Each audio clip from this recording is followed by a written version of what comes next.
নমস্কার, বাংলা বাজারে সবাইকে স্বাগত। আমি অনিকেত চট্টোপাধ্যায়। শুরু করছি আমাদের অনুষ্ঠান মতামত। আমাদের বাংলা বাজার সাবস্ক্রাইব করুন, শেয়ার করুন, লাইক করুন আর বেল বাটনটা প্রেস করুন, তাহলে আপনাদের কাছে নোটিফিকেশন নিজে থেকে পৌঁছে যাবে, জানতে পারবেন কোন দিন কোন অনুষ্ঠান হচ্ছে।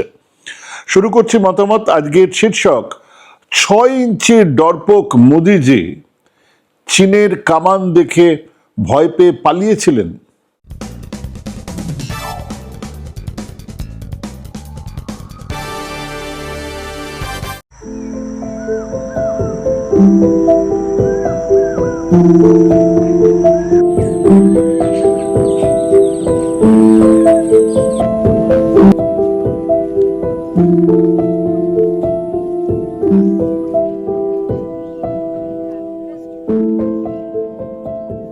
ছয় ইঞ্চির ভিতুর ডিম মোদিজি চীনের কামান দেখে ভয় পেয়ে পালিয়েছিলেন। গতকাল সংসদে বিরোধী নেতা রাহুল গান্ধীকে কথা বলতে দেওয়া হয়নি।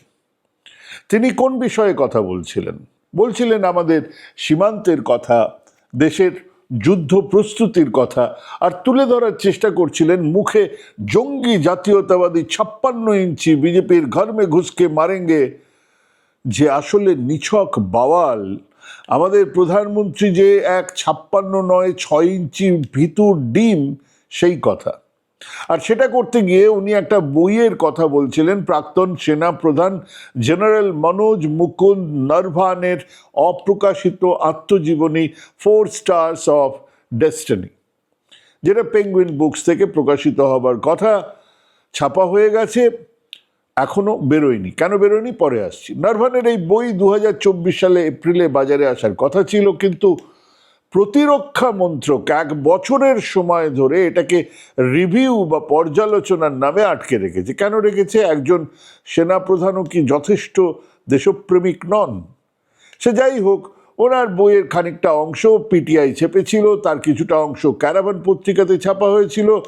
আমাজন বা এরকম কিছু সংস্থা সেই বইয়ের কিছু অংশ নিয়ে যেরকমভাবে দেখানো হয় যে এই বইয়ে এরকম ধরনের কথা আছে, সেটাকে ব্লার্ব বলে। সেই ব্লার্ব নিয়েছিল, কারণ বই এলেই সেগুলো দিয়ে বিজ্ঞাপন করা হবে।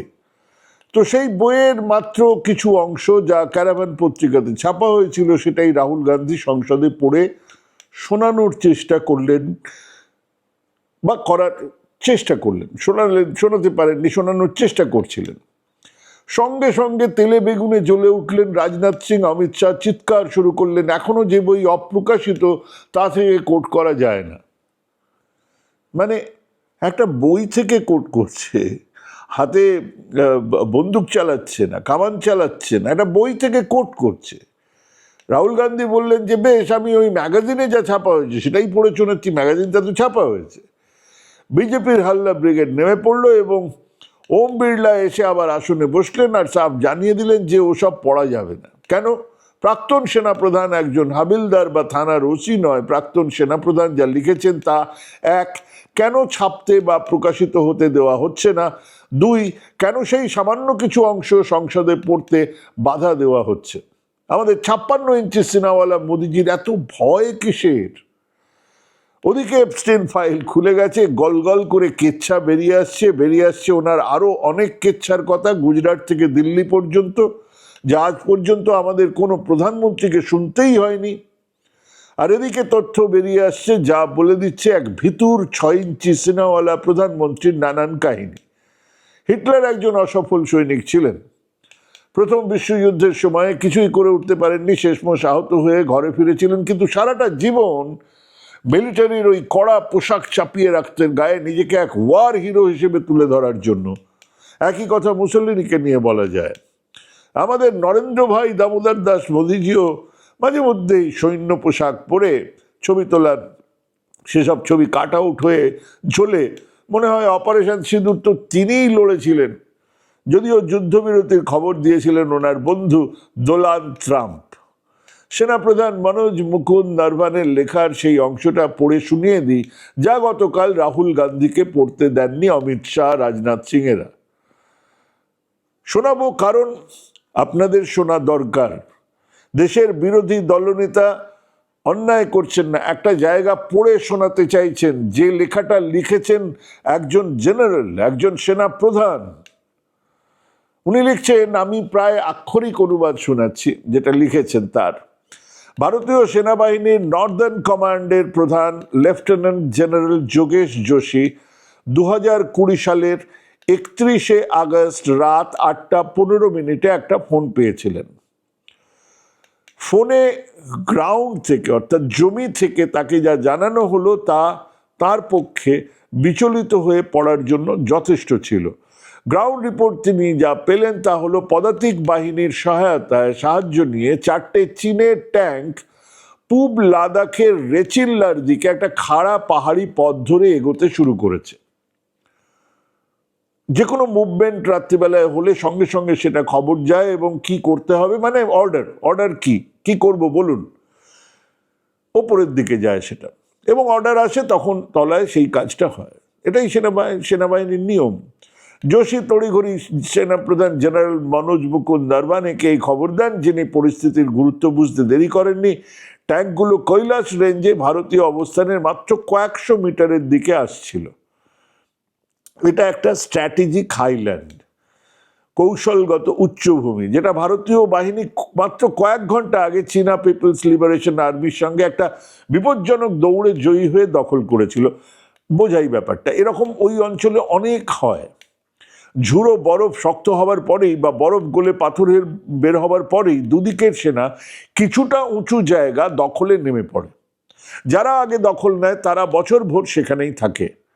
বিতর্কিত line of actual control LAC, যা দুই দেশের মধ্যে কার্যত সীমান্ত, সেখানে প্রতিটা মিটার উচ্চতার মানেই হলো একটা স্ট্র্যাটেজিক ডমিনেন্স, কৌশলগত আধিপত্য।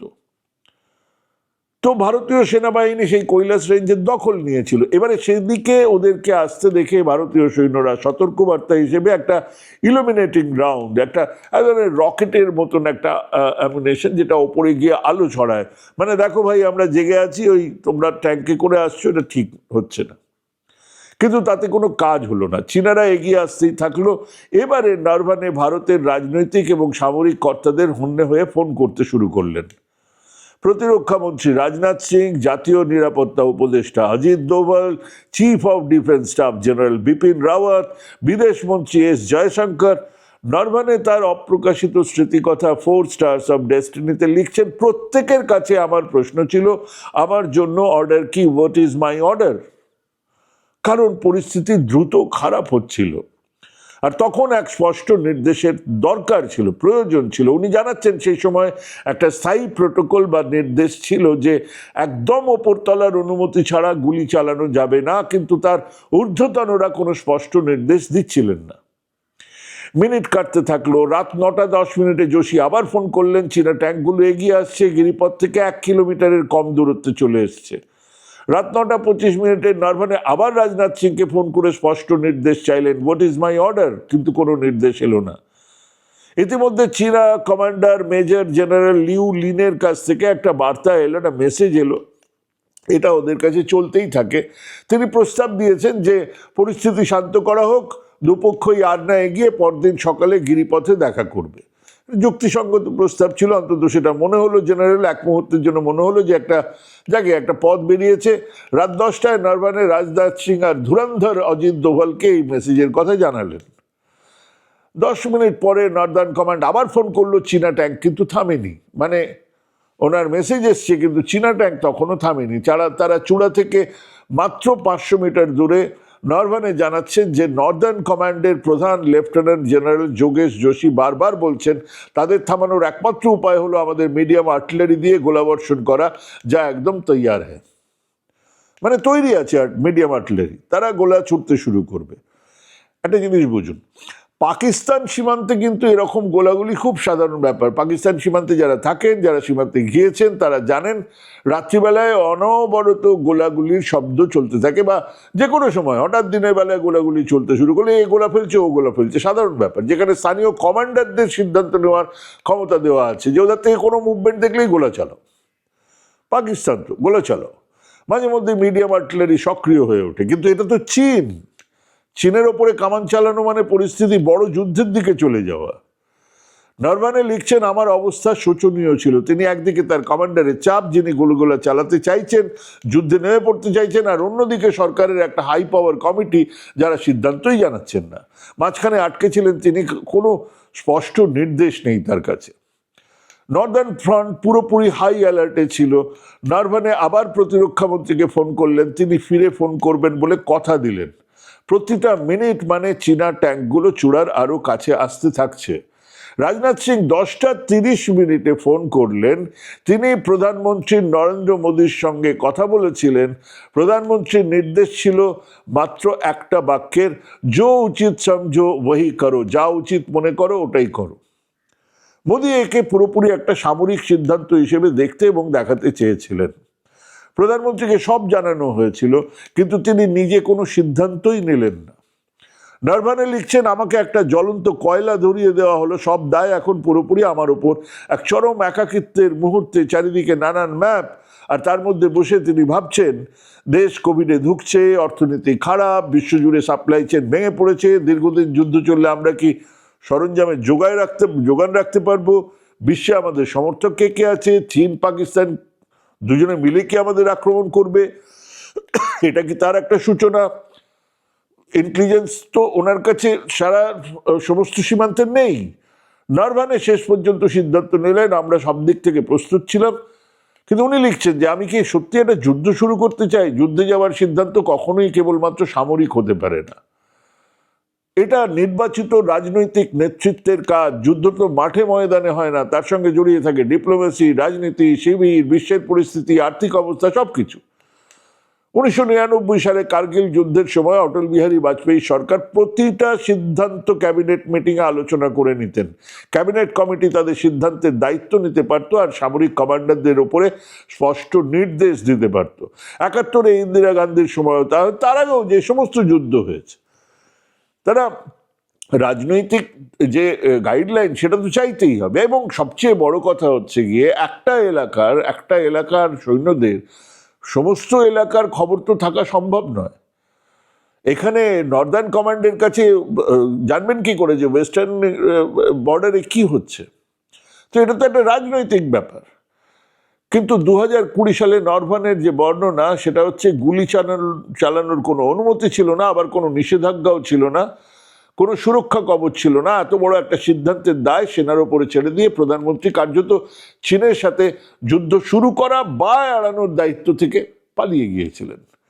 সেনা প্রধানের কাজ ভারতের রাজনৈতিক বা অর্থনৈতিক পরিস্থিতি বিচার করা বা আমেরিকার সমর্থন বিচার করা নয়, সেটা সরকারের কাজ। রাজনৈতিক নির্দেশ স্পষ্ট থাকাই উচিত, স্পষ্ট হওয়া উচিত, অস্পষ্ট নয়। এই প্রধানমন্ত্রী সেনা পোশাক পরেন, এই প্রধানমন্ত্রী মেঘের আড়ালে রাডারকে ফাঁকি দিয়ে কেমন করে আক্রমণের নির্দেশ দিয়েছিলেন সেই মূর্খামের গল্প নিজে শোনান। এই প্রধানমন্ত্রী যখন তখন কড়া পোশাক পরে এদিক ওদিক ঘুরে বেড়াচ্ছেন, আর যখন দরকার তখন হাত পা পেটের ভেতরে সে দিয়ে যা করার হয় করুন বলে বসে থাকলেন। হয়, হ্যাঁ, এরকমটা হয় যে যুদ্ধের নির্দেশ দেওয়া হলো, তারপর সেই যুদ্ধ কিভাবে হবে তার দায়িত্ব ছেড়ে দেওয়া হলো সেনাপ্রধানের ওপরে, স্বাভাবিক। কিন্তু এখানে তো সেই যুদ্ধ শুরু হবার মতো এক কঠিন সময়ে তার 56 ইঞ্চি পেঁচে কালিরামের ঢোল হয়ে গেছে, আর সেই কাহিনী সবার সামনে এসে যাবে বলে তার বাহিনী নেমে পড়লো লোকসভাতে কিভাবে বিরোধী দলনেতাকে থামিয়ে দেওয়া যায়। আসল সত্যিটা হলো সেদিন একটা যুদ্ধ শুরু হতেই পারত। মোদিজি যার দায়িত্ব নিতে অস্বীকার করেছিলেন, কারণ পাকিস্তানের মতো এক দুর্বল দেশের দিকে তাকিয়ে ধুরন্ধরের গল্প বলাই যায় ঘর মে ঘুষকর মারেঙ্গে, কিন্তু সেটা চীনের দিকে তাকিয়ে বলার মতো ধক নেই আমাদের উনিজির। সবচেয়ে গুরুত্বপূর্ণ বিষয় হলো 2020 সালের জুনে গালওয়ান সংঘর্ষের সময় নরভানেই দায়িত্বে ছিলেন, যে সংঘর্ষে ভারত 20 জন সৈন্য এবং একটা বিশাল ভূখণ্ডের নিয়ন্ত্রণ হারিয়েছে, যার অনেকটা আমরা জানি, সেটাও এই বইতে আছে। 1962 সালে যুদ্ধের পরে লাদাখ ভারত চীন সীমান্তের সংঘর্ষে এগুলোই ছিল প্রথম সামরিক মৃত্যু এই গালওয়ানে, যা মোদী সরকারের জন্য একটা বড় ক্রাইসিস তৈরি করেছিল, আর চীন ভারত দ্বিপাক্ষিক সম্পর্কের ওপরে একটা বিরাট কালো ছায়া ফেলেছিল। আরো বড় কথা হলো মে 2020 থেকে এই পরিস্থিতি তৈরি হচ্ছিল, যেটা জানার পরেও সিদ্ধান্ত নিজে না নিয়ে অন্যের ঘাড় ব্যবহার করতে চেয়েছিলেন আমাদের 6 ইঞ্চির ভিতুর ডিম প্রধানমন্ত্রী। সব জেনেও মাত্র কয়েক মাস পরে আগস্টের ঘটনাগুলোকে রাজনৈতিক মহলে এভাবে অবহেলা করাটা নক্কারজনক আর চরম কাপুরুষতা। ইনফ্যাক্ট মে 2020-তে পূর্ব লাদাখে চীন কতটা ভূখণ্ড দখল করেছে তার ঠিকঠাক মাপ করাটাই বেশ কঠিন। অ্যাক্টিভিস্ট সোনাম ওয়াংচুক, তার স্ত্রী, আজ নয় সেই কবে থেকে বলে চলেছেন যে চীন কেবল আমাদের জমি দখলই করছে না, বরং প্রতি বছর ভারত ভূখণ্ডের আরো গভীরে চলে আসছে। আর 2024-2025 সালে ওয়াংচুক যখন এই এলাকাগুলো পরিদর্শনে যেতে চেয়েছিলেন, বলেছেন আমি যাবো, গিয়ে দেখবো কত দূর এসছে কত দূর আসেনি, তখন কারফিউ জারি করা হয়েছিল, ইন্টারনেট বন্ধ করে দেওয়া হয়েছিল, শারীরিকভাবে বাধা দেওয়া হয়েছিল। আর এখন তো তিনি জেলে। ধর্ষক আশারাম বাপু জেলের বাইরে, রাম রহিম প্যারোলে, কিন্তু যে মানুষটা সাবজিরো টেম্পারেচারে সেনাবাহিনীর গরম বাংকার তৈরির ডিজাইন করেছে সে দেশদ্রোহিতার অভিযোগে ওই জেলে। ওই তথাকথিত বাফার জোন তৈরি করতে আর যৌথ পাহারাদারিতে রাজি হওয়ার এই প্রক্রিয়াতে ভারত চীনের কাছে জমি ছেড়ে দিয়েছে, যা ভবিষ্যতে যে কোনো সীমান্ত নিষ্পত্তির ক্ষেত্রে মারাত্মক প্রভাব ফেলবে।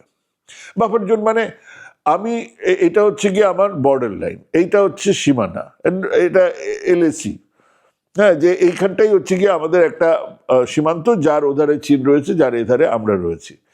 এবারে ওদের জন্য যৌথ টহলদারির জন্য যদি আমাদের ভারতবর্ষের দিকটা ছেড়ে দেওয়া হয়, তাহলে ওরা তো খানিকটা এগিয়ে এলো, এবং এটাকে বাফার বলা হচ্ছে, যে ঠিক আছে ওরা এখানে আসছে, আমরা এখান পর্যন্ত ওদের ঢুকতে দেবো না, কিন্তু এই জায়গায় আমাদের যৌথ টহলদারি চলবে। কেন ওদের জমিতে চলবে না, কেন দুজনের জমিতে চলবে না জানা নেই।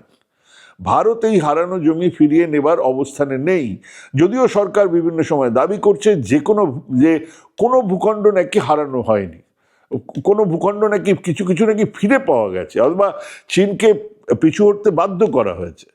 ওদিকে চীনের সাবেক ভারতীয় রাষ্ট্রদূত অশোক কান্তা ইন্ডিয়ান এক্সপ্রেসকে বলছেন যে এই ব্যবস্থাগুলো স্থায়ী হয়ে গেলে চীন পক্ষ আংশিকভাবে ধাপে ধাপে পরিবর্তনগুলো হাসিল করে ফেলবে, অর্থাৎ সেগুলো তারা দখল করবে।